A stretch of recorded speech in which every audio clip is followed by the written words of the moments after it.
Regina can never be seen. She can never be desired.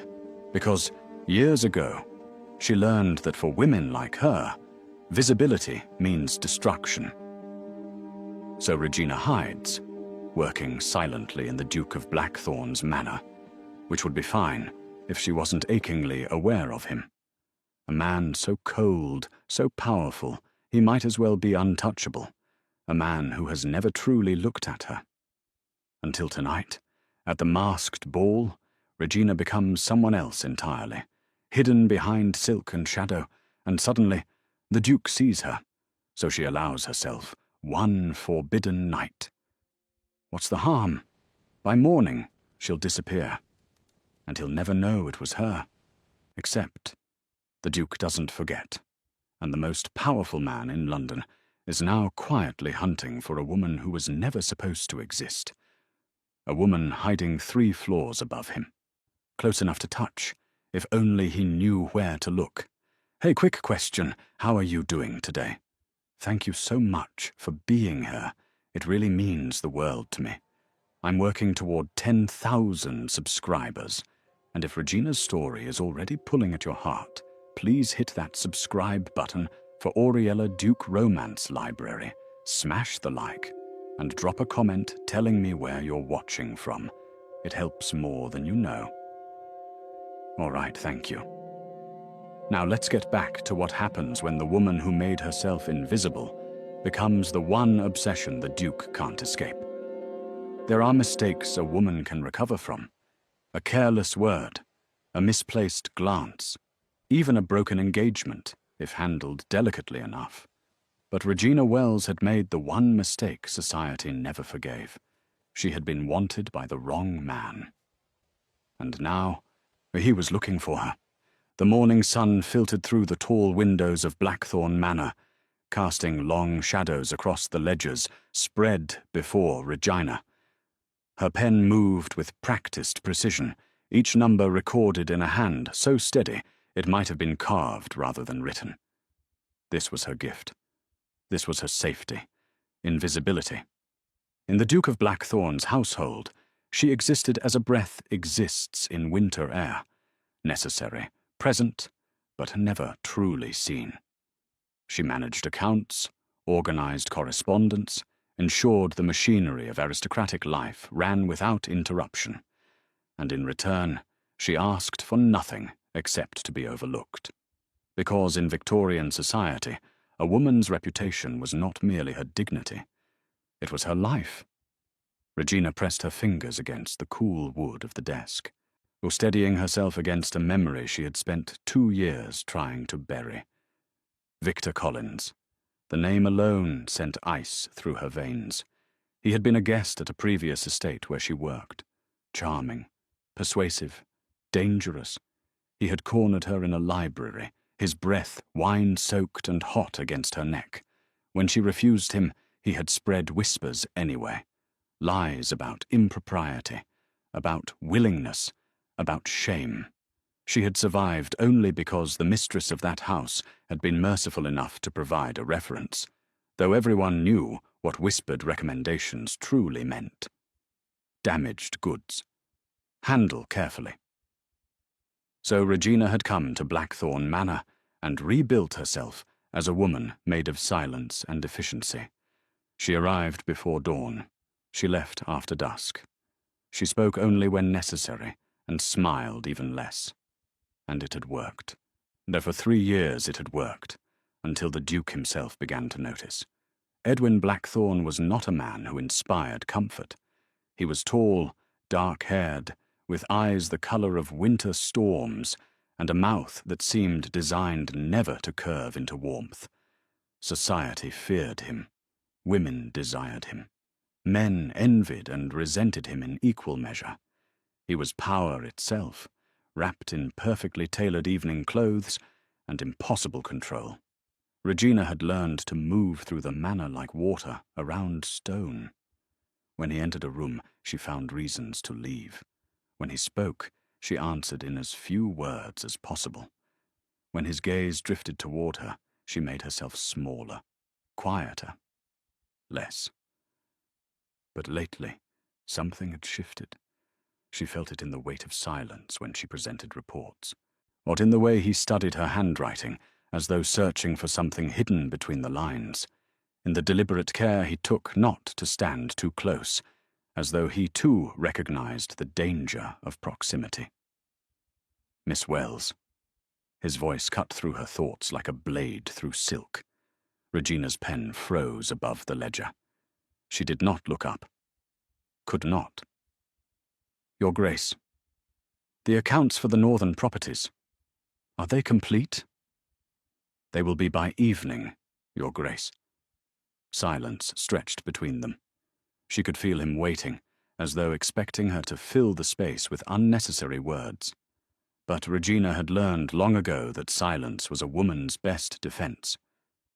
You are efficient, Miss Wells. It was not a compliment. It was an observation, delivered in a tone that suggested he found efficiency either suspicious or insufficiently interesting. Oh, thank you, Your Grace. Another pause. Then the sound of his footsteps, measured and unhurried, as he moved toward the door. Regina allowed herself a slow breath, her shoulders releasing tension she had not realized she carried. There will be a gathering here in 3 days' time, the Duke said without turning, a masked ball. You will ensure the household preparations are flawless. Of course, Your Grace. The door closed behind him with a soft click. Regina set down her pen and pressed her palms flat against the desk, willing her pulse to steady. 3 years she had maintained this distance. 3 years of perfect invisibility. She could survive 3 more days. She had to. The invitation arrived that evening, slipped beneath her door like a secret. Regina stared at the cream-colored card. Her name written in elegant script she recognized immediately. Evangeline Foster, the only woman in London who still called Regina a friend, despite the whispers that clung to her past like perfume. Dearest Regina, you must attend the Duke's ball. I have secured you a mask and a gown. Do not argue. Do not refuse. For once in your careful life, allow yourself to be seen. I will call for you at 8. E. Regina's fingers trembled as she traced the words. Allow yourself to be seen. Evangeline did not understand. Could not understand. Visibility was death for women like Regina. One misstep, one recognition, one whisper connecting her to scandal, and Victor Collins would emerge from whatever dark corner he now occupied to finish what he had started. She should refuse. She should burn the invitation and triple-check the household preparations and remain exactly where she belonged, in the shadows, safe. But something in her chest tightened at the thought. Something she had buried so deeply she barely recognized it any more. Longing.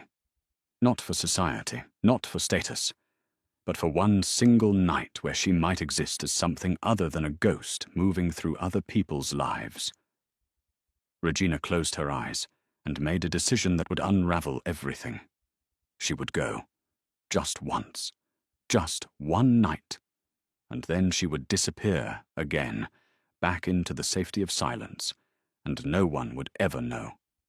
The next 2 days passed in a blur of preparation. Regina coordinated servants, approved menus, ensured every candelabra gleamed and every surface shone. She worked until her hands cramped and her eyes burned. Because work was the only thing that silenced the voice in her head, whispering that she was making a terrible mistake. On the 3rd morning, she encountered the Duke again. He stood in the main hall, examining a painting that had hung there for decades, as though seeing it for the first time. Regina moved quietly toward the stairs, hoping to pass unnoticed. Miss Wells. She stopped, turned, kept her eyes level with his collar. Your Grace. You have managed the preparations well. Thank you, Your Grace. He moved closer. Not threateningly, not inappropriately, but enough that Regina could smell the faint scent of bergamot and something darker, something that made her pulse quicken against her will. Will you attend the ball yourself? He asked. The question caught her off guard. Regina risked a glance upward and immediately regretted it. His eyes were fixed on her with an intensity that made her skin feel too tight. "I had not planned to, Your Grace. Your duties will be complete by then." It was not a question. "You should attend." Regina's throat tightened. "I would not wish to intrude." "You would not be intruding." His voice dropped just slightly. "You would be a guest." Something in the way he said it made Regina's chest constrict. There was no warmth in his tone, no particular kindness, but there was attention, focus, the kind of regard Regina had spent 3 years avoiding. "I will consider it, Your Grace." A lie. She had already decided, but she could not let him know that, could not let him see anything beyond the blank, efficient mask she had perfected. The Duke studied her for a moment longer, then nodded once. "See that you do." He walked away, leaving Regina alone in the hall with her racing heart and the terrible certainty that she had just made everything infinitely more complicated. When Evangeline arrived that evening with a dress bag and a wicked smile, Regina almost turned her away. "Absolutely not," Evangeline said, sweeping past her into the small room Regina occupied on the manor's 3rd floor. "You are going. I have already bribed the seamstress and stolen the perfect mask. Do not make my crimes pointless." Regina closed the door and leaned against it. "Evangeline, you do not understand. If anyone recognizes me—" "They will not." Evangeline opened the bag with a flourish, revealing silk the color of midnight. "This is not a dress for a woman who wishes to be known. Or this is a dress for a woman who wishes to be anyone else for a single evening." The gown was beautiful, understated but elegant, with sleeves that would cover her arms and a neckline modest enough not to draw scandal. The mask Evangeline produced was delicate silver filigree, designed to obscure the upper half of her face while leaving her mouth and chin visible. "You will be a mystery," Evangeline said softly. "Not Regina Wells, not anyone they know. Just a woman at a ball, dancing and drinking champagne and remembering what it feels like to exist." Regina touched the silk with trembling fingers. "And if something goes wrong? Then you leave. You slip away before midnight like every good story demands, and no one will ever know." Evangeline's expression softened. "Regina, you have been punishing yourself for 2 years for something that was not your fault. Allow yourself one night, please." Regina closed her eyes, felt the weight of all her careful defenses, all her practiced invisibility, and beneath it, something desperate and aching and alive. "One night," she whispered. Evangeline smiled. "One night." The ball began at 9. Regina stood at the edge of the grand ballroom, her heart a wild thing in her chest. The mask felt strange against her skin, both a shield and a vulnerability. Around her, London's aristocracy swirled in a kaleidoscope of silk and jewels and laughter. And at the center of it all stood Duke Edwin Blackthorne. He wore black, as always. No mask, because men of his status did not hide. He stood near the musicians, a glass of wine in one hand, his expression unreadable as he surveyed his guests with the detached interest of a man observing a game he had no intention of playing. Regina should have turned around, should have fled back to her room and torn off the dress and remembered her place. But she did not. Instead, she stepped forward into the light. And everything changed. The champagne tasted like stars and danger. Regina stood near a column, half hidden in shadow, watching the dancers spin across the floor in patterns as precise and meaningless as the social rules that governed them. She sipped slowly, rationing her courage, reminding herself that she could leave at any moment. No one had recognized her. No one had even looked at her twice. She was safe. Anonymous. free. You are standing in the worst possible location. The voice came from directly behind her, low and edged with something that might have been amusement. Regina's entire body went rigid. She turned slowly. The Duke stood less than 3 feet away, his storm-grey eyes fixed on her with an intensity that made breathing difficult. "Your Grace." The words came out steadier than she felt. "That column." He gestured without looking away from her. "It is situated precisely where the musicians cannot be properly heard, and the dancers cannot be properly seen. You have chosen to attend a ball and observe nothing." Regina's mind raced. He did not recognize her. Could not. The mask obscured enough, and she had never allowed him to study her face closely enough to memorize it. She was safe. She just needed to remain calm. "Perhaps I prefer observation to participation," she said, surprised by the steadiness in her voice. One dark eyebrow rose slightly. "Do you?" It was not a question. It was a challenge. Regina lifted her chin. The mask gave her courage she did not normally possess. Dancing requires a partner. Observation requires only patience. And you possess patience. In abundance, Your Grace. Something shifted in his expression. Not quite a smile, but a softening of the hard edges that usually defined him. "Then perhaps you have been observing the wrong things." He extended his hand. Regina stared at it, at the long fingers and the pale scar across his knuckles, and the absolute certainty in the gesture. This was not a request. It was an expectation. She should refuse, should make an excuse and disappear into the crowd, and never allow this moment to extend another second.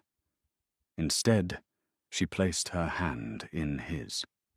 His fingers closed around hers, were warm and certain, and Regina felt something dangerous unfold in her chest, something she had spent 3 years carefully smothering: want.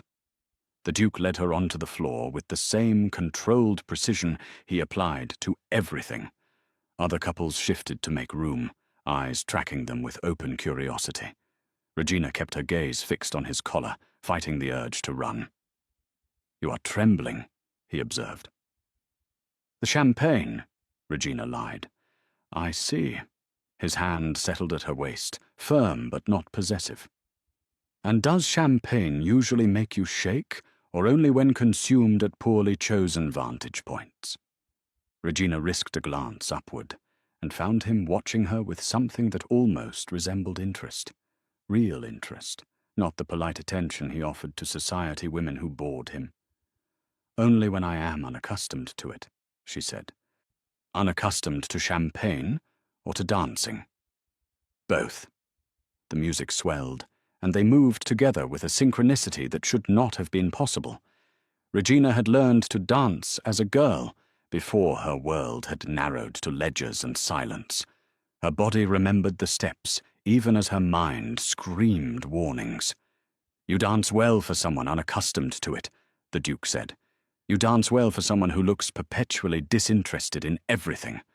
The words escaped before she could stop them. Horror flooded through Regina as she realized what she had just said. To the Duke, to a man who could ruin her with a single word. But instead of anger, his mouth curved. Just slightly, barely enough to qualify as a smile, but there nonetheless. "Disinterest is often the safest public face," he said quietly. "And in private?" The question hung between them. Regina did not know what madness had possessed her. This was not who she was. Careful, invisible Regina did not flirt with dukes, did not ask dangerous questions, did not exist loudly enough to be answered. But behind the mask, she was someone else. Someone braver. Someone who wanted things she had no right to want. "In private," the Duke said, his voice dropping to something that shivered against her skin. "I am rarely disinterested." His hand tightened at her waist, just barely. Just enough that Regina felt the pressure through silk and stays, and the fragile armor of propriety. They turned together, moving through the other dancers like water, like something inevitable. Regina's pulse thundered in her ears. She was playing with fire. She knew this. She understood the danger with absolute clarity. But she could not seem to stop. "You have an advantage over me," the Duke said after a long silence. "I do. You know who I am. I do not know who you are." Regina's breath caught. "Does that bother you?" "Profoundly." The admission sent heat spiraling through her. This was wrong. This entire situation violated every rule she had constructed to protect herself. But the mask made her reckless. The champagne made her bold. And the way he looked at her, as though she were the only real thing in a room full of beautiful illusions, made her want to be someone worth looking at. "Perhaps some mysteries are better left unsolved," she said softly. "Perhaps." His eyes searched her face, lingering on her mouth. "Or perhaps they are simply more interesting." The music ended. The Duke did not release her immediately. For 3 heartbeats, they stood motionless, while around them the ballroom returned to conversation and movement. His hand remained at her waist. His fingers still held hers. "Walk with me," he said. It was not a command. Not quite. But it was not a request either. Regina knew she should refuse, should curtsy politely and disappear into the crowd and end this before it became something she could not control. Instead, she nodded. The Duke's expression did not change, but something in his eyes intensified. He offered his arm and Regina took it, allowing him to guide her through the ballroom toward the tall doors that led to the gardens. The night air was cool against Regina's skin, a sharp contrast to the heat of the ballroom. Lanterns hung from trees, casting pools of golden light across manicured paths. The sounds of the ball faded behind them, replaced by the whisper of wind through leaves and the distant splash of a fountain. They walked in silence. The Duke's arm beneath her hand was solid, real, nothing like the distant figure she had spent 3 years avoiding. He led her down a path lined with roses, their scent heavy and sweet in the darkness. "You intrigue me," he said finally. Regina's throat tightened. "Why?" "Because you are not like the others. The other women at the ball? The other women anywhere." He stopped walking and turned to face her. In the lantern light, his features were softer, younger, almost vulnerable. "They perform. You exist." Regina did not know how to respond to that. The words felt too true, too close to the core of who she actually was beneath the mask and the silk. "Perhaps I am performing as well," she said carefully. "No." His hand lifted, and for a moment Regina thought he might touch her face, might remove the mask and see her truly. But his fingers stopped just short, hovering in the space between them. "You are the only genuine thing I have encountered in months." The loneliness in those words struck Regina like a physical blow. This man, who commanded rooms with his presence alone, who bent society to his will with barely a word, was lonely as she was. "Your Grace, Edwin." His voice was rough. "When we are alone, you may call me Edwin." Regina's heart stuttered. First names. The intimacy of it felt more dangerous than anything else that had happened this evening. "You should not be here at all," Edwin interrupted. "Neither should I. We should both be inside, playing our assigned roles, maintaining proper distance." His hand finally made contact, his fingers brushing her jaw so lightly she might have imagined it. "But I find I no longer care about what I should do."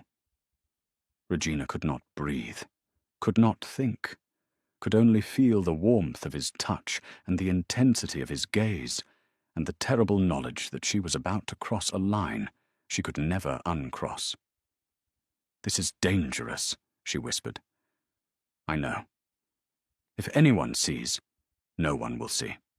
His thumb traced the edge of her mask. We are shadows, you and I.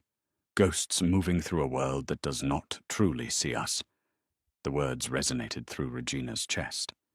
Yes, that was exactly what she was. A ghost. A woman who had learned to exist without being seen, because being seen meant being destroyed.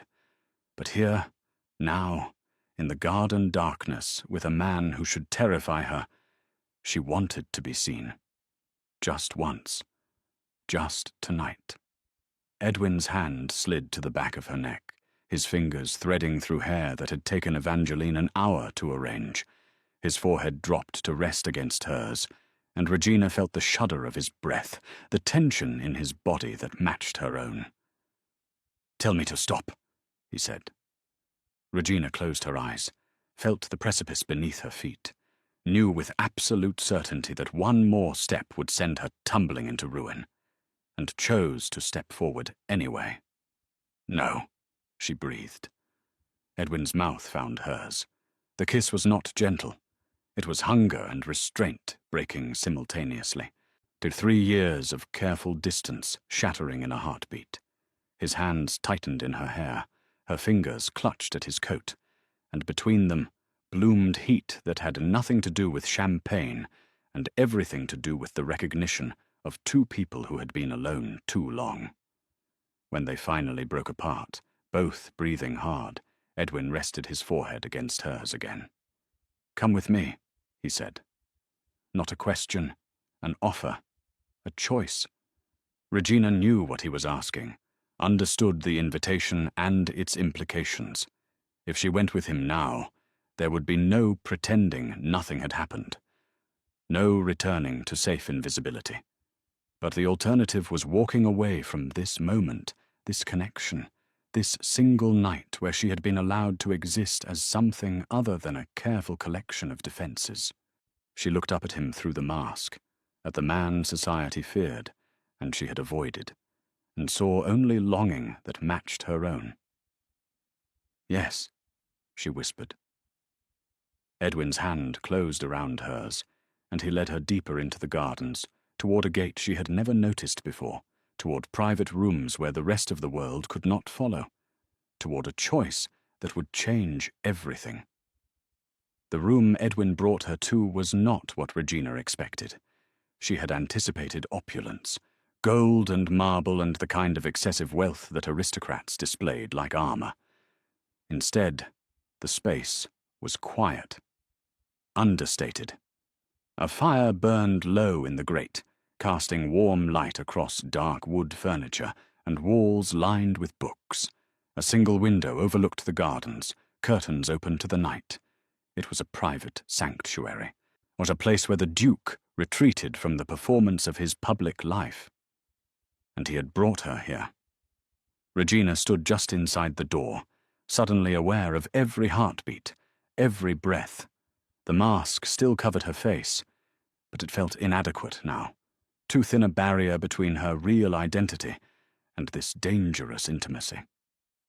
Edwin moved to the fire, adding wood without calling for a servant. The flames climbed higher, painting shadows across his profile. When he turned back to her, some of the intensity from the garden had softened into something quieter, more vulnerable. "You may leave," he said. "No one would fault you." Regina's fingers tightened in her skirts. "Would you?" "Fault you?" A pause. "No, but I would regret it." The honesty in those words loosened something in Regina's chest. He was giving her an escape, a permission to run before either of them crossed a line that could not be uncrossed. She should take it. Every instinct for self-preservation screamed at her to turn around, to walk out that door, to return to the safety of invisibility before this moment consumed her. But she had spent 3 years running, 3 years hiding, 3 years existing as half a person, too afraid of ruin to ever truly live. Tonight, she wanted to be whole.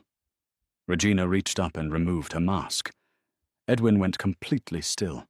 His eyes widened fractionally, the first genuine surprise she had seen from him. He crossed the space between them in 3 strides, stopping close enough that Regina had to tilt her head back to maintain eye contact. "You are magnificent," he said quietly. No one had ever called Regina magnificent. Efficient, perhaps. Useful. Invisible. But never magnificent. "You do not know me," she whispered. "No." His hand rose to cup her face, thumb tracing her cheekbone with devastating gentleness. "But I want to." The admission hung between them, more intimate than any kiss. Regina felt tears prick her eyes and blinked them away furiously. She could not cry. Not now, not when she had chosen this. "I cannot give you my name," she said. Edwin's jaw tightened. "Cannot or will not?" "Both." Silence stretched. Regina waited for anger, for the cold withdrawal of a man denied something he wanted. But instead, Edwin's expression shifted into something that looked almost like understanding. "Then give me tonight," he said. "No names, no histories. Just this. Just this." The words felt like absolution and damnation simultaneously. Regina nodded, not trusting her voice. Edwin's mouth found hers again. But this time the kiss was different. Slower. Deeper. A claiming that made Regina's knees weak and her hands clutch at his shoulders for balance. He walked her backward until her spine met the wall, his body a solid presence, caging her in without making her feel trapped. His lips traced her jaw, her throat, the hollow behind her ear. Regina gasped, her head falling back, fingers threading through his hair. She had never been touched like this, with reverence and hunger combined, as though she were both precious and desperately needed.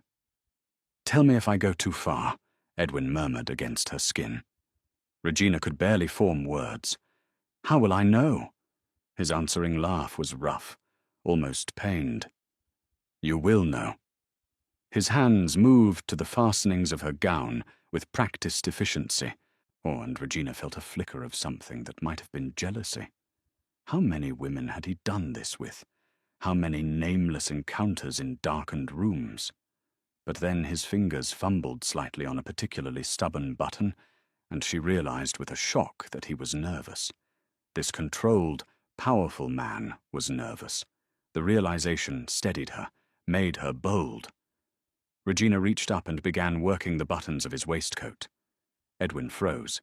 His eyes met hers, dark and intense and questioning. "I chose this," Regina said softly. "I choose you." Something in his expression cracked. He caught her hands, bringing them to his mouth, pressing kisses across her knuckles with a tenderness that made Regina's chest ache. "I do not deserve you," he said. "You do not know me well enough to determine that." "Then let me learn." And he did. Well, they moved to the bed slowly, shedding layers of clothing and pretense with equal care. Regina's gown pooled on the floor in a whisper of silk. Edwin's coat and waistcoat followed. The firelight painted them both in gold and shadow, turning the moment into something that felt outside of time, outside of consequence. Regina stood before him, in nothing but her chemise, feeling more exposed than she ever had. Not because of the thinness of fabric, but because of the way Edwin looked at her, as though she were art, as though she mattered. "You are shaking again," he observed. "I am nervous." "Have you done this before?" The question was gentle, but Regina heard the weight beneath it. Her answer would change how he proceeded, how careful he needed to be. "No," she admitted. Edwin closed his eyes briefly. When he opened them again, the hunger had banked into something softer, more controlled. "Then we will go slowly," he said. He drew her down onto the bed with a gentleness that made Regina's throat tight. His hands traced patterns across her skin, learning her responses, finding the places that made her gasp or arch into his touch. And he talked to her, low words of reassurance and desire, asking what she liked, what she wanted, making her feel like a participant rather than a vessel. When he finally moved over her, Settling between her thighs with careful deliberation, Regina felt no fear. Only anticipation. Only the certainty that this moment, this choice, was hers. "Look at me," Edwin commanded softly. Regina's eyes met his. "Stay with me," he said. And as he joined their bodies, as Regina felt the sharp ache give way to something deeper and more consuming, she understood what he meant. "Stay present. Stay here. Do not disappear into your head, where all the warnings and rules and consequences live. Be here, with me. Now." So she did. Afterward, they lay tangled together, skin cooling in the firelight. Edwin's arm was solid beneath Regina's head, his fingers tracing lazy patterns along her shoulder. Neither of them spoke. Words felt dangerous, too close to reality. Regina should leave, should gather her clothes and her mask, and disappear back into the ball before anyone noticed her absence, before this perfect, reckless night became mourning and consequences. But she could not seem to move. Edwin's breathing had slowed, deepened. Regina turned her head carefully and found him asleep, his face younger in unconsciousness, the hard edges of control smoothed away. She studied him in the firelight, memorized the angle of his jaw, the dark lashes against his cheek, the slight furrow between his brows that lingered even in sleep. This was the man society feared, the ruthless duke who bent the world to his will. But here, now, he looked almost vulnerable. Regina's chest tightened with an emotion she could not afford to name. She had known this would be complicated, had understood the risks, but she had not anticipated this. The tenderness, the connection, the way her heart had decided, somewhere between the garden and this bed, that it belonged to a man who did not even know her real name. The clock on the mantel chimed 2. Regina closed her eyes and allowed herself one more minute, one more breath of this impossible moment. Then, moving with the same careful silence that had defined her life, she extracted herself from Edwin's embrace. He stirred slightly but did not wake. Regina dressed quickly, her fingers fumbling with fastenings in the darkness. The mask went back on, the final barrier between this night and tomorrow. At the door, she paused, looked back one last time at the man sleeping in rumpled sheets, firelight painting him in shades of bronze. "I am sorry," she whispered. Then she opened the door and stepped into the hallway, leaving behind the only genuine connection she had felt in years, leaving behind the one night she would never be able to forget. Dawn broke cold and grey over Blackthorn Manor. Regina stood at her window, watching light creep across the grounds, feeling as though she existed in 2 separate bodies. One was the woman who had danced and kissed and given herself to the Duke with abandon. The other was the woman standing here now, dressed in her plain work dress, her hair pinned severely back, her face carefully blank. The second woman was the one who would survive. The first woman could not be allowed to exist in daylight. Regina pressed her forehead against the cool glass. Every part of her body ached in ways that were new, unfamiliar, and devastating in their intimacy. She could still feel Edwin's hands on her skin, still hear his voice in the darkness, low and rough with desire, still remember the way he had looked at her, as though she mattered. She closed her eyes and forced the memories down, locked them away in a place she would never access again. Because that night was over. Finished. A single moment of recklessness that she could never repeat. Starting now, Regina Wells would return to being invisible, and the Duke would never know that the woman in his bed had been the same woman who organized his correspondence and balanced his accounts and existed 3 floors above him in careful, deliberate silence. It was better this way. Safer. The alternative was unthinkable. A knock at her door made Regina straighten. "Miss Wells?" A young maid's voice, nervous. His Grace requests the household accounts be brought to his study within the hour. Regina's stomach dropped. I will bring them directly. Footsteps retreated down the hall. Regina stared at her reflection in the window glass. Pale, composed, unremarkable. The mask of efficiency she had perfected over 3 years. She could do this. She just needed to remain calm, deliver the accounts, answer any questions with her usual brevity, and never to ever allow him to see beyond the careful facade she had constructed. 30 minutes later, ledgers clutched against her chest like armor, Regina descended the stairs toward the Duke's study. She found him standing at the window, still dressed in the same shirt from the night before, though his coat had been discarded and his collar loosened. He looked disheveled, almost human. Regina's heart stuttered painfully. "Your Grace." Her voice came out steady. "Professional." "The accounts you requested." Edwin turned. For one terrible electric moment, their eyes met. Regina saw something flash across his expression. Recognition? Impossible. She wore no mask now, no silk. She was Regina Wells, unremarkable and invisible. But his gaze lingered on her face just a fraction longer than necessary. "Place them on the desk," he said finally. Regina moved forward, acutely aware of every step, every breath. She set the ledgers down with careful precision and stepped back, preparing to leave. "Miss Wells." She stopped, did not turn. "Your Grace?" Silence stretched. Regina could feel his attention on her back, heavy and searching. "The ball last night," Edwin said slowly.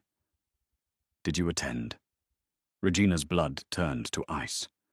"No, Your Grace. My duties required—" "Of course." His tone was flat, disappointed. "You were managing preparations." "Yes, Your Grace." "And you saw nothing unusual?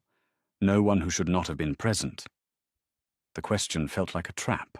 Regina forced herself to turn, to meet his eyes with the blank politeness she had perfected. "I remained in the kitchens for most of the evening, Your Grace. I would not have noticed guests." Edwin's jaw tightened. He looked away, toward the window again, and Regina saw something in his profile that made her chest ache. Loss. Confusion. The expression of a man who had woken alone and could not understand why. "That will be all," he said quietly. Regina curtsied and fled. The next 3 days were torture. Edwin did not summon her again, but Regina felt his presence like a weight throughout the manor. She heard servants whispering that the Duke had become even more withdrawn than usual, that he spent hours in his study, staring at nothing, that he had dismissed 2 guests without explanation and cancelled a dinner engagement that had been planned for weeks. He was looking for her. Regina knew this with absolute certainty. Knew he was replaying the night in his mind, searching for clues, or trying to make sense of a woman who had appeared and disappeared like smoke. She should feel safe, should feel relieved that he had no way to connect the mysterious woman in the mask to the quiet administrator who moved through his household like a ghost. Instead, she felt hollow. On the 4th day, Francis Bowman arrived. Regina was in the library, cataloguing new acquisitions, when she heard voices in the hall. She recognized Edwin's low tones immediately. The second voice was unfamiliar, smooth, cultured, faintly amused. "You summoned me urgently," Francis was saying. "I assume this involves more than your usual social obligations." "I need you to review the guest list from the ball," Edwin replied. "Every name, every invitation. I need to know if anyone attended who should not have been there." Regina's hands froze on the book she was holding. "Looking for someone specific?" Francis asked. A pause. "A woman." "Ah." Francis's tone shifted into something knowing. "And this woman made an impression. She left." The words carried weight. Pain. Regina's throat tightened. "Women leave balls all the time, Edwin. Sometimes before midnight even. Not like this." Edwin's voice was rough. She was real, Francis. The first genuine thing I have encountered in years, and I do not even know her name. Silence. Regina pressed back against the bookshelf, her heart pounding so hard she feared they would hear it through the walls. I will review the list, Francis said finally. But Edwin, if this woman chose to leave without explanation, perhaps you should respect that choice. No. The word was absolute. I will find her. Footsteps moved away down the hall. Regina sank to the floor, books forgotten, hands shaking. He was not going to let this go, was not going to accept her disappearance as the ending she had intended. He was going to hunt for her, and Regina had no idea how long her carefully constructed invisibility would hold. A week passed, then 2. Edwin's investigation continued with quiet, methodical intensity. He interviewed servants, reviewed guest records, spoke to women who might have attended, searching their faces for something he could not name. Regina watched from the shadows, her anxiety mounting with each passing day. And then, 3 weeks after the ball, Lady Catherine Osborne arrived for tea. Regina was arranging flowers in the drawing room when the woman swept in, beautiful and poised and utterly confident. She wore a gown the exact shade of midnight blue that Regina's borrowed dress had been. Her hair was styled similarly, her height matched. Regina's stomach turned to stone. Catherine had claimed to be the mysterious woman, and society, desperate for scandal and romance, had accepted the claim without question. Why would they not? Catherine was exactly the kind of woman a duke should desire. Wealthy, well-connected, socially impeccable. Nothing like Regina. Regina finished the flowers quickly and moved to leave, but Catherine's voice stopped her. "You there? Girl?" Regina turned slowly. "My lady." Catherine barely glanced at her. "Have these flowers removed and replaced with roses. White, not pink." "Of course. Oh, my lady." Regina gathered the arrangement and left, her hands trembling with a mixture of relief and something that felt disturbingly like jealousy. It did not matter. Catherine's claim would end Edwin's search, would give him someone to focus on, someone appropriate, someone who could exist in his world without risking ruin. It was better this way. Regina had to believe that, even as her heart shattered quietly in her chest. The formal announcement was set for a month hence. Duke Edwin Blackthorne and Lady Catherine Osborne would appear together at the Ashworth Ball, confirming their connection. Society buzzed with speculation and approval. It was a perfect match, expected, appropriate. Regina watched preparations unfold with numb detachment. She coordinated with Catherine's household regarding joint social obligations. She arranged for gifts to be sent. She ensured every detail of the Duke's calendar aligned with this new reality. And she buried the night of the ball so deeply that she almost convinced herself it had been a dream. Almost. Edwin had become a stranger again. He moved through the manor with the same cold distance he had always maintained, his brief moment of vulnerability sealed away behind aristocratic control. When he looked at Regina now, it was with the same impersonal regard he offered to furniture. Useful, necessary, invisible, which was exactly what Regina needed, except it felt like dying.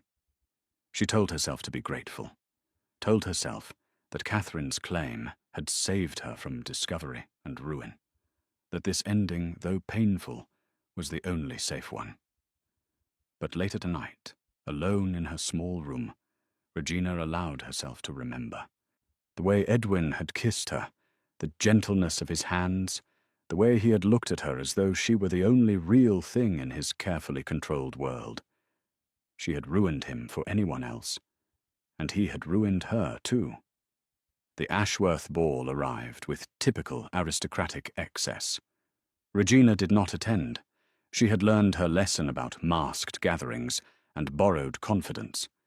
Instead, she remained at Blackthorne Manor, organizing correspondence and trying not to think about Edwin standing beside Catherine, announcing their future to a room full of people who would never know the truth.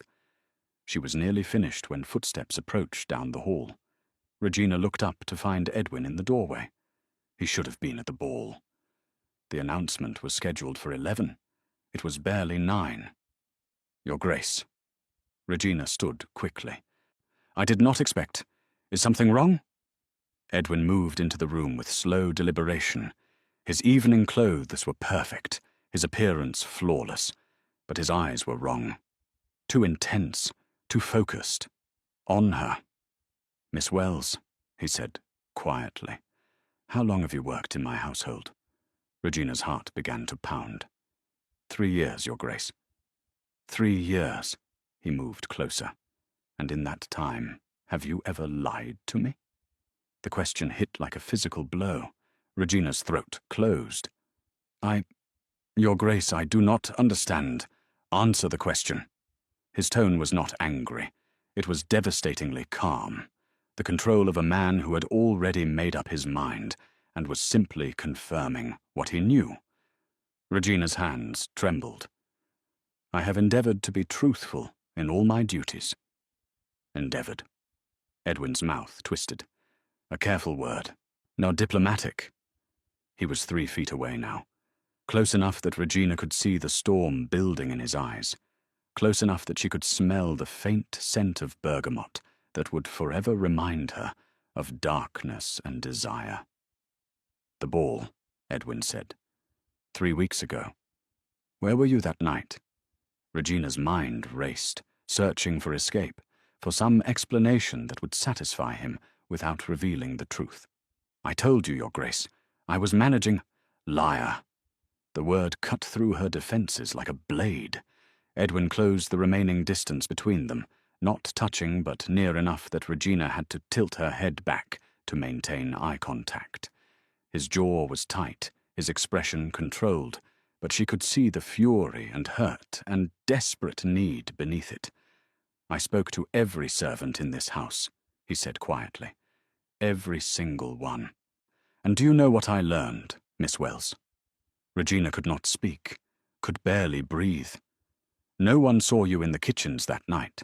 No one saw you anywhere, because you were not managing preparations."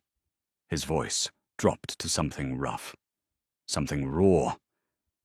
"You were with me." Silence crashed between them. Regina felt her carefully constructed world crumbling. "Your Grace, do not." Edwin's hand lifted, hovering near her face but not touching. "Do not lie to me again. I have spent 3 weeks searching for a ghost.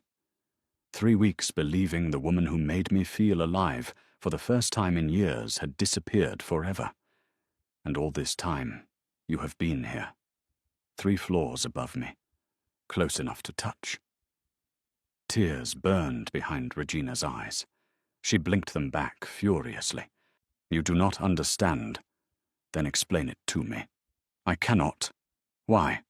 The word was almost a plea. "Why did you run? Why did you let me believe—" His voice cracked. "Why did you let Catherine claim to be you?" Regina's composure shattered. "Because she is appropriate. Because she fits into your world. Because if society knew the truth, if anyone discovered that you spent that night with someone like me—" "Someone like you," Edwin repeated softly, dangerously. "And what exactly are you, Regina, that makes you so unworthy?"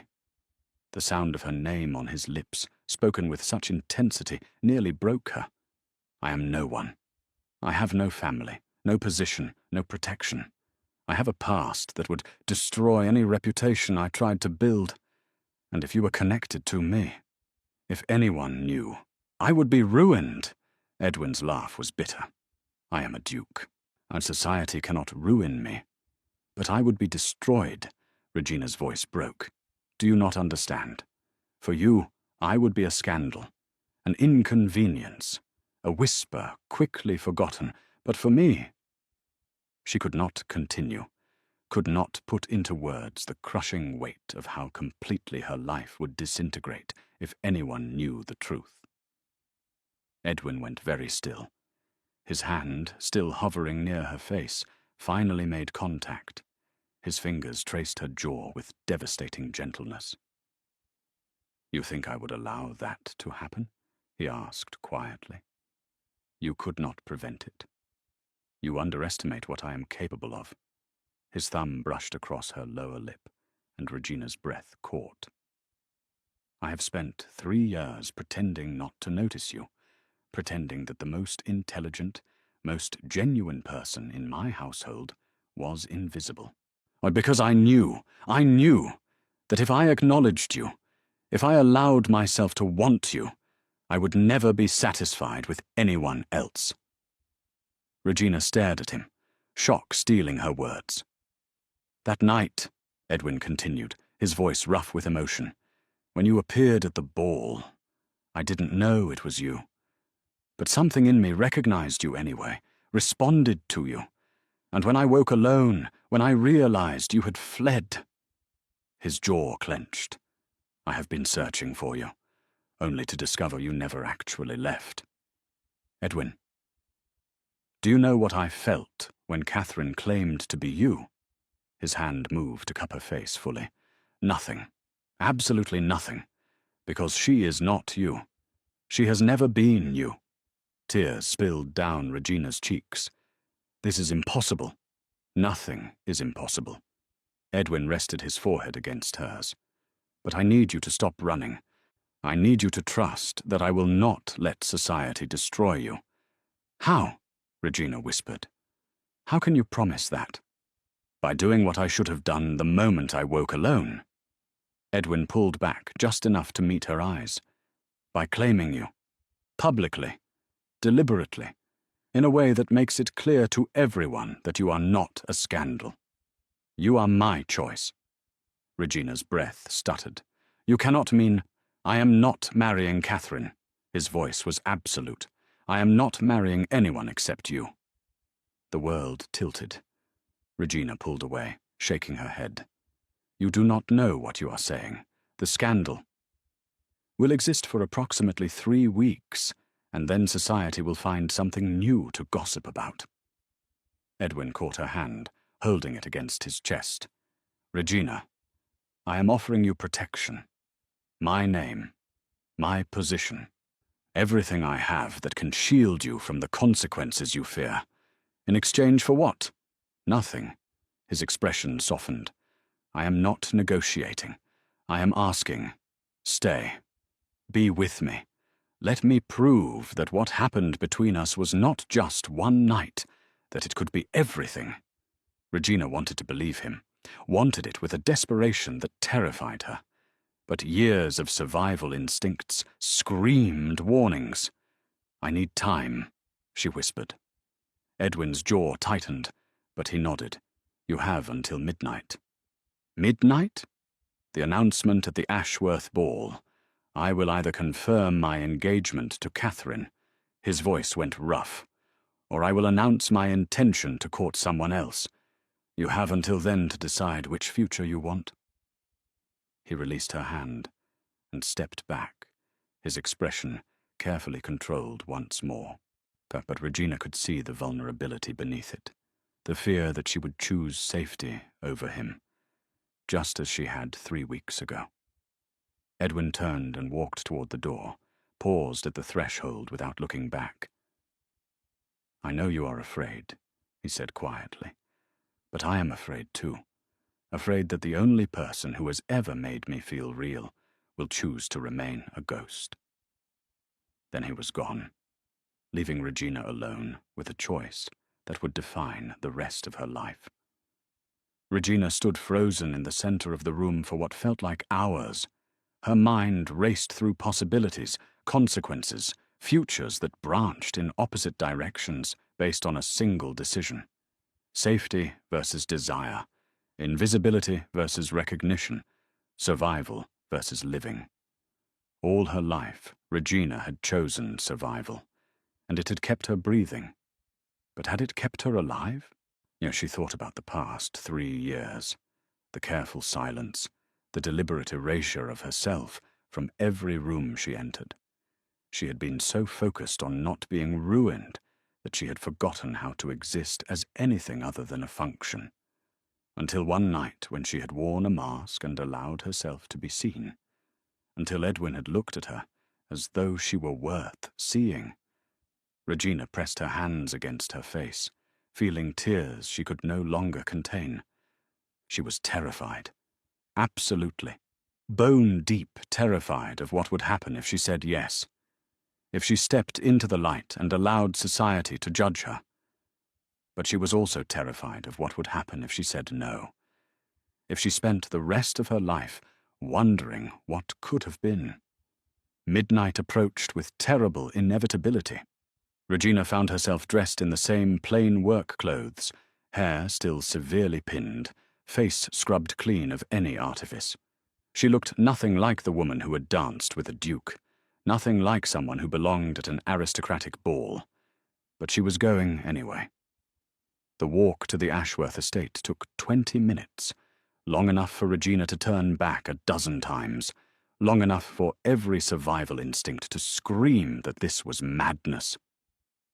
She kept walking. The ballroom blazed with light and laughter. Through the tall windows, Regina could see the glittering crowd, see Edwin standing near the centre, Catherine beside him, in a gown that probably cost more than Regina earned in a year. They looked perfect together, expected, safe. Regina's courage faltered. What was she doing? She did not belong in that world. Could never belong. That Edwin might offer her protection, but he could not shield her from the fundamental truth that she was an outsider, trying to force her way into a society that would never truly accept her. She should turn around, should let him make his announcement, should return to Blackthorn Manor and pack her belongings and disappear before the pain of watching him move on became unbearable. But then Edwin turned. Their eyes met through the glass, and Regina saw everything she needed to see in that single glance. Recognition, hope, desperate, aching need. He was waiting for her, had been waiting since the moment she fled his bed 3 weeks ago. Regina's hands stopped shaking. She straightened her spine, lifted her chin, and walked through the front entrance. The ballroom fell silent as she entered. Regina felt every eye turn toward her, and felt the weight of judgment and curiosity and confusion. She did not belong here. Everyone knew it. Everyone could see it. But she kept walking, across the polished floor, through the crowd that parted before her like water, toward the man standing at the center with his entire world balanced on what happened next. Regina! Edwin's voice carried across the silence. Not Miss Wells. Not a formal title. Just her name, spoken with such relief and intensity that Regina felt tears threaten again. Catherine stepped forward, her expression cold. What is the meaning of this? Who is this woman? Edwin did not look away from Regina. She is the woman I am going to marry. Gasps rippled through the crowd. Catherine's face went white with fury. You cannot be serious. She is nothing. She is everything. Edwin moved forward, closing the distance between himself and Regina until they stood face to face in the center of the ballroom. She is brilliant and genuine, and the only person in this entire room who has never once lied to me. Regina's throat closed. Edwin. He took her hand, raised it to his lips, pressed a kiss across her knuckles that felt like a vow. I do not care about scandal, he said quietly, though his voice carried to every corner of the room. I do not care about expectations, or propriety, or what society believes is appropriate. I care about truth, and the truth is that this woman, Regina Wells, is the only person I want beside me. Silence. Then, from somewhere in the crowd, Evangeline Foster's voice rang out. Well, finally. I was beginning to think you would never figure it out. Laughter broke the tension. Not universal. Not accepting. But enough to shift the atmosphere from shock to speculation. Edwin's eyes never left Regina's. Will you give me your answer?" Regina looked up at him, at this man who had dismantled his entire social world to stand beside her, who had chosen her over safety, over expectation, over everything he was supposed to want. And she realized something fundamental. She had spent 3 years believing that invisibility kept her safe. But true safety was not hiding. It was being seen by someone who would stand between you and the world if necessary. "Yes," Regina whispered. Edwin's expression cracked into something that almost resembled joy.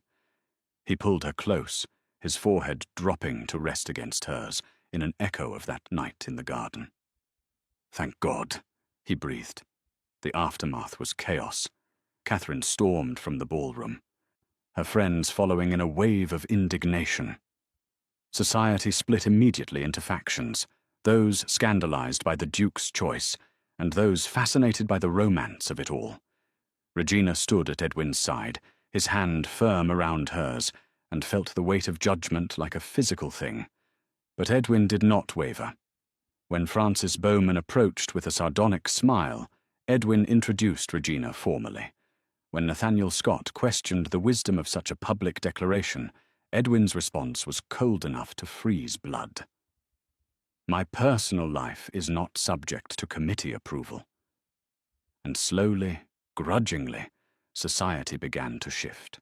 Because Edwin Blackthorne was not a man who could be socially destroyed. He was too powerful, too wealthy, too necessary to the aristocratic machinery.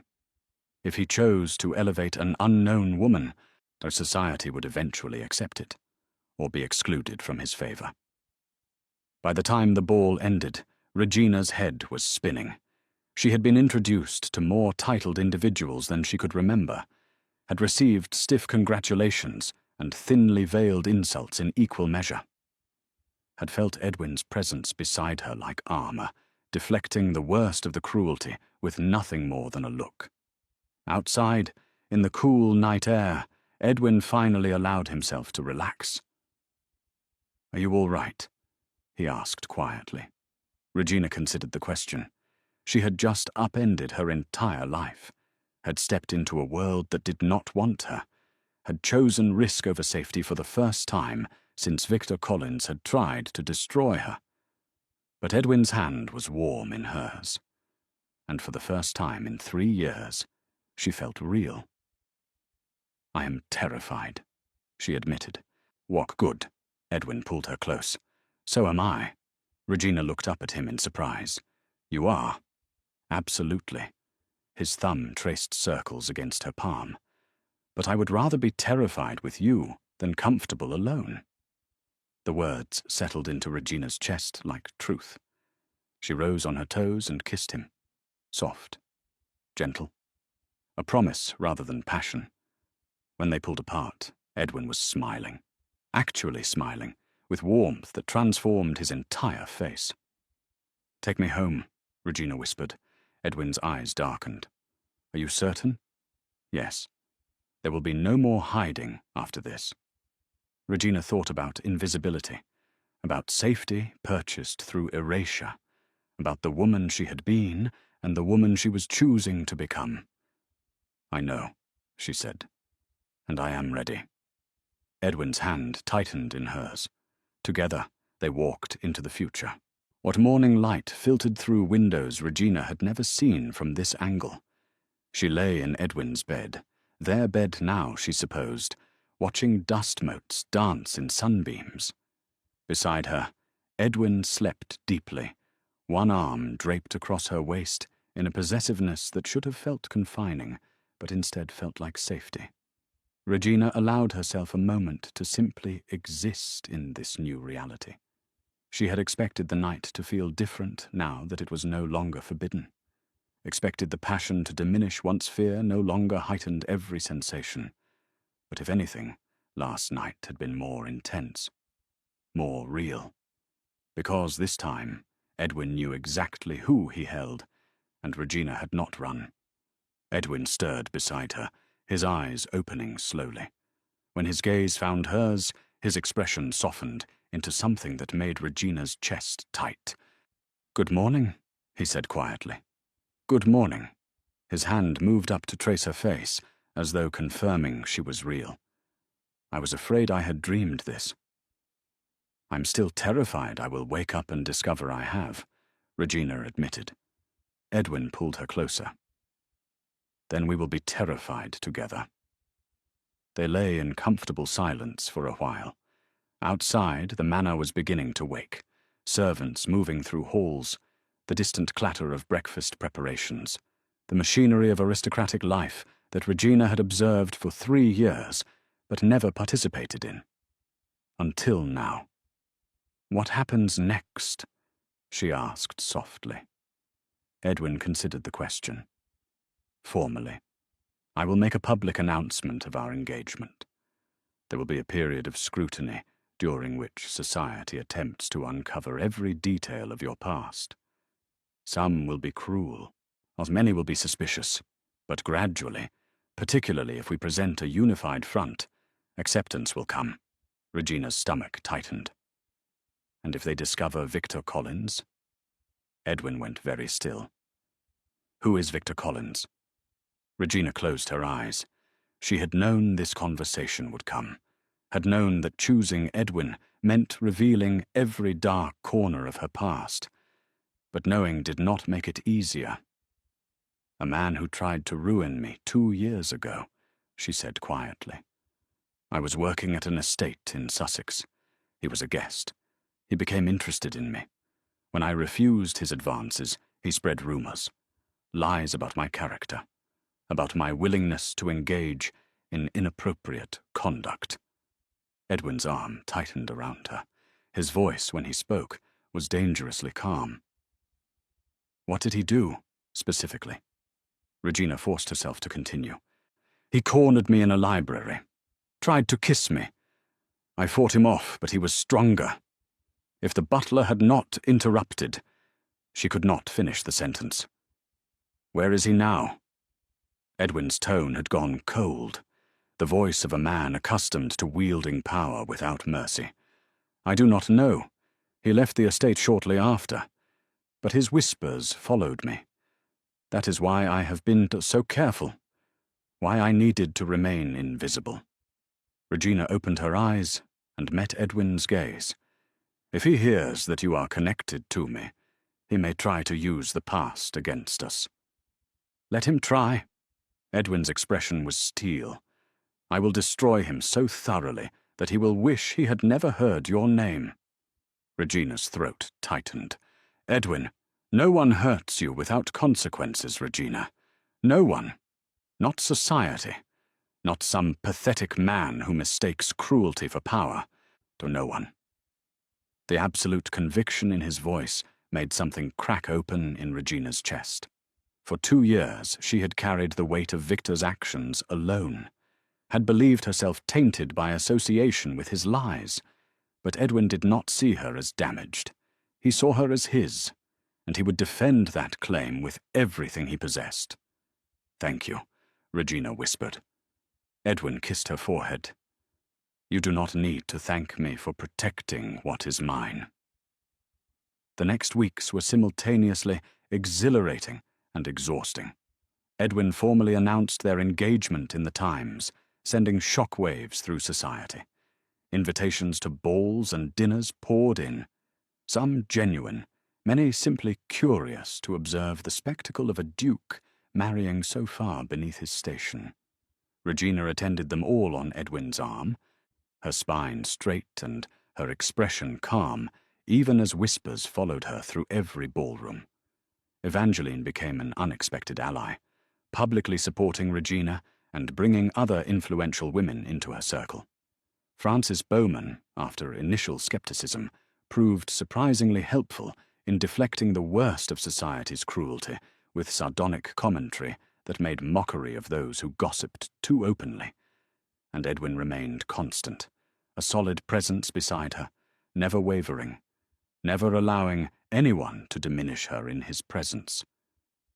But the scrutiny was relentless. Every detail of Regina's past was examined, the estates where she had worked, the families she had served, the suspicious gap in her employment when Victor's lies had nearly destroyed her. And then, inevitably, Victor Collins himself appeared. He attended a dinner party that Regina and Edwin were also invited to. She saw him across the room and felt ice flood through her veins. He looked the same. Handsome in a practiced way. Smile too charming, eyes too calculating. Edwin noticed her reaction immediately. What is wrong? Regina could not speak, could only stare at the man who had tried to ruin her. Edwin followed her gaze. His expression went dangerously cold. Is that him? Regina nodded. Stay here, Edwin said quietly. Edwin, do not. But he was already moving. Regina watched, heart pounding, as Edwin crossed the room with deliberate purpose. Watched as he approached Victor with the controlled menace of a predator approaching prey. The conversation was too quiet for Regina to hear, but she saw Victor's expression shift from confusion to recognition to fear, or saw Edwin lean close and speak words that made all color drain from Victor's face. Then Edwin turned and walked back to Regina, offering his arm without a word. What did you say to him? Regina asked as they left the party. Edwin's expression was calm, almost pleasant. I explained that if he ever speaks your name again, if he ever so much as thinks about you in a way I would find objectionable, I will use every resource at my disposal to ensure he is ruined so completely that he will spend the rest of his life begging for scraps. Regina stared at him. Edwin. He will not trouble you again, Edwin said with absolute certainty. I made sure of it. And true to his word, Victor Collins disappeared from London society within the week. Rumour suggested he had relocated to the continent, permanently. Regina did not ask what Edwin had done to ensure that outcome. Some things were better left unknown. 3 months after the Ashworth ball, Regina stood in front of a mirror in a wedding gown. It was not the extravagant confection society expected. Regina had insisted on something simpler, elegant but understated, a dress that reflected who she actually was, rather than who society thought she should become. Evangeline stood beside her, adjusting the veil with careful fingers. Are you nervous? Evangeline asked. Regina considered the question. In a few hours she would walk down the aisle of London's most prestigious church, would stand beside Edwin in front of every member of society who had spent the past 3 months dissecting her past and judging her worth, would become the Duchess of Blackthorn. No, Regina said softly. I am not nervous, Evangeline smiled. Good, because you deserve this, all of it. Regina met her friend's eyes in the mirror. Thank you. For the mask, for the gown, for seeing me when I couldn't see myself. Evangeline's expression softened. You were always visible, Regina. You just needed the right person to notice. The ceremony was beautiful. Regina walked down the aisle alone. She had no family to give her away, and felt no shame in it. She had given herself to Edwin months ago, in a darkened room where neither of them had known the other's name. This was simply the public acknowledgement of a choice already made. Edwin waited at the altar, his expression carefully controlled. But when Regina reached him and placed her hand in his, she saw his composure crack, saw vulnerability and love and desperate relief. "'Twas you came," he whispered. Regina smiled. "Did you think I would run? I have learned not to assume anything where you are concerned." The ceremony proceeded with traditional formality. Vows were spoken, rings exchanged, and when the priest finally pronounced them married, Edwin kissed Regina with a tenderness that made her forget the hundreds of witnesses watching. Outside the church, society waited to judge them. But Regina no longer cared. She had spent 3 years being invisible. And now, finally, she was ready to be seen. The wedding breakfast was held at Blackthorn Manor, transformed for the occasion into something between a palace and a garden. flowers everywhere, music floating through open windows, tables laden with food that Regina had once helped coordinate but now simply enjoyed. She moved through the celebration on Edwin's arm, accepting congratulations from people who had scorned her months ago. Some were genuine in their good wishes. Many were not. Regina found she could distinguish between the two with ease now, and the false well-wishers no longer had power to hurt her. Near evening, Edwin pulled her away from the crowds, leading her through familiar corridors to the room where everything had begun. The private study with walls of books and windows overlooking the garden. "I have something for you," Edwin said. He retrieved a small box from his desk and placed it in Regina's hands. Inside was a delicate silver mask. The same design she had worn the night of the ball, recreated in precious metal and set with tiny diamonds that caught the light. "I do not understand," Regina said softly. "That night," Edwin explained, "you wore a mask because you needed protection, needed distance, needed to be someone else to feel safe." His hands covered hers, warm and certain. "I never want you to feel that way again. This mask is not for hiding. It is a reminder that you survived, that you chose courage over fear, that you became the woman standing before me now." Tears spilled down Regina's cheeks. Edwin caught them with gentle fingers. "No more running, Regina. No more invisibility. You are the Duchess of Blackthorn now, and that means you get to exist exactly as you are, without apology." Regina set the mask aside and pulled Edwin close, kissing him with all the emotion she couldn't put into words. Gratitude and love and fierce, aching relief that she had chosen this. Chosen him. Chosen to stop hiding. When they finally pulled apart, both breathing hard, Edwin rested his forehead against hers. "I love you," he said quietly. "I should have said it before, now. Should have made it clear. But I love you, Regina. More than I thought myself capable of loving anyone." Regina's heart stuttered. "I love you too. I have since that first night, though I tried desperately not to." Edwin laughed softly. "We are both terrible at self-preservation, it seems." "Apparently." Regina smiled through tears. "But I would not change anything." Neither would I. They stood together in the fading light, two people who had found each other through masks and distance, and the desperate hope that genuine connection still existed in a world built on performance. Outside, the celebration continued. But here, in this quiet room where everything had begun, what Regina Wells, now Regina Blackthorn, allowed herself to finally, completely, irreversibly believe in the impossible. That she was safe, that she was loved, that she was home. Years later, when people asked about the Duke and Duchess of Blackthorn, the story they told was always the same. A love affair that began at a masked ball.